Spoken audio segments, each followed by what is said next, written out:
بسم الله الرحمن الرحيم. النهارده احنا في ضيافه الباشمهندس محمد كساب مدير المشروع، والمهندس محمد القاضي مدير مشروع استاد النادي المصري. فطبعا عايزين نعرف كل ما هو جديد بالنسبه لاستاد النادي المصري الجديد. هيعرفنا كل حاجه الباشمهندس محمد كساب مدير المشروع، والباشمهندس محمد القاضي مدير المشروع. السلام عليكم يا باشمهندس. بسم الله وبركاته. في البدايه احنا بنرحب بحضرتك طبعا في استاد النادي المصري، استاد الحلم لاهل بورسعيد وبصفه عامه، وابناء وجماهير النادي المصري بصفه خاصه. طبعا الاستاد بيمثل قيمه تاريخيه لابناء بورسعيد. البدايه كانت في 7/3، هو بدايه العمل الفعلي في الاعمال المدرجات، الاعمال الانشائيه للمدرجات. تم تقسيم الاعمال لعده مراحل تنفيذيه. المرحله الاولى عمل الاساسات، واللي هي الحمد لله تم الانتهاء منها بنسبه تنفيذ 100%. انتقلنا بعد كده للمرحله الثانيه، وهي اعمال هيكل خرساني المدرجات.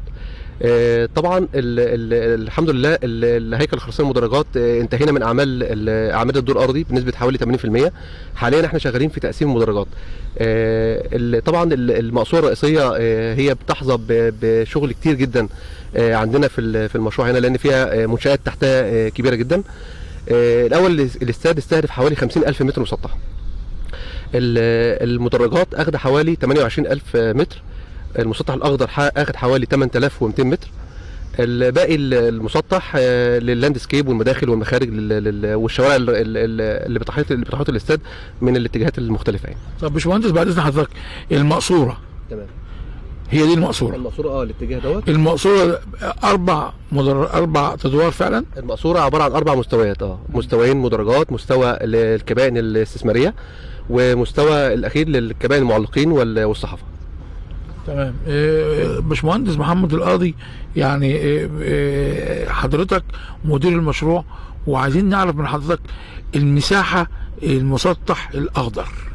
المسطح الاخضر عندنا هنا عباره عن 110 طول في 70 عرض، ودوت مسطح اكبر حتى من مسطح الاخضر لاستاد القاهره الدولي، ودوت بيعطي اريحيه ان الاستاد يقدر يستقبل كل المحافل الدوليه والافريقيه والمحليه. طبعا المسطح الاخضر ده هيتعمل بنظام الهايبرد، وده نظام مزيج ما بين النجيل الصناعي والنجيل الطبيعي، اخذ المميزات اللي موجوده في النجيل الطبيعي والمميزات اللي موجوده في النجيل الصناعي، ودوت مطابق لاحدث الملاعب والاستادات بقى اللي اتنفذت في الفتره الاخيره، كمثال لاستادات كاس العالم اللي اتعملت في قطر وكل الاستادات الاوروبيه. النجيله يا باشمهندس هتبقى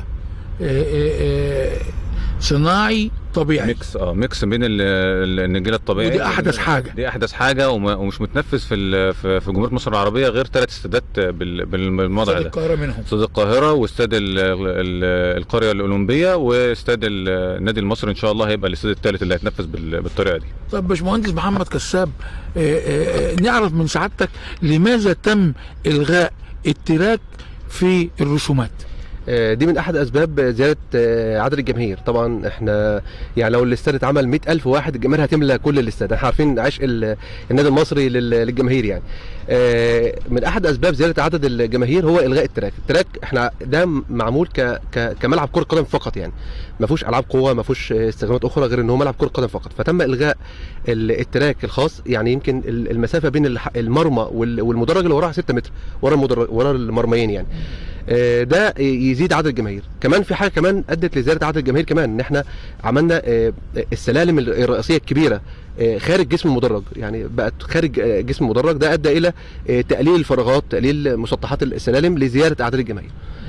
طبعا المسطح الاخضر كمان يمكن زي ما ذكر المهندس محمد ان المسطح الاخضر اكبر من استاد القاهره، يمكن لان يقدر يستضيف المحافل الدوليه. الحاجه اللي كانت الجماهير خايفه منها ان هل هيبقى ملعب صغير، لا احنا بنقول ان ده ملعب كبير، ملعب ضخم. استاد ده مشروع قومي، مشروع استاد كبير جدا.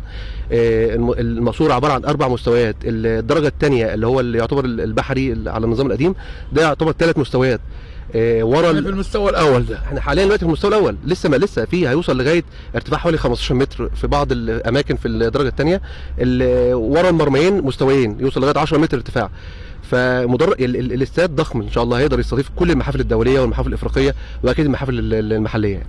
باشمهندس محمد القاضي، طبعا عايز اعرف من سعادتك يعني في معنى الكلام ايه هو المستوى الاول؟ يعني هل في مستوى تاني؟ يعني مثلا دلوقتي ده كده المستوى الاول، هيبقى مثلا المدرج اللي هو المقصوره لسه في دورين او 3 ادوار كمان، ونفس الوضع بالنسبه لكل المدرجات هيبقى كل مدرج 4 ادوار؟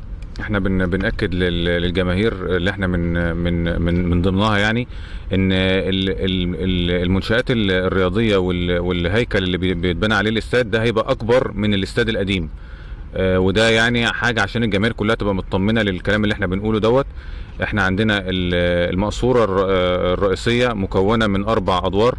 الليفل الاولاني اللي احنا شغالين عليه ده هو ده اللي قائم حاليا. لسه في 3 ادوار مدرجات هتتبنى فوق الليفل اللي احنا شغالين يعني عليه. كل مدرج هيبقى 4 ادوار بالظبط.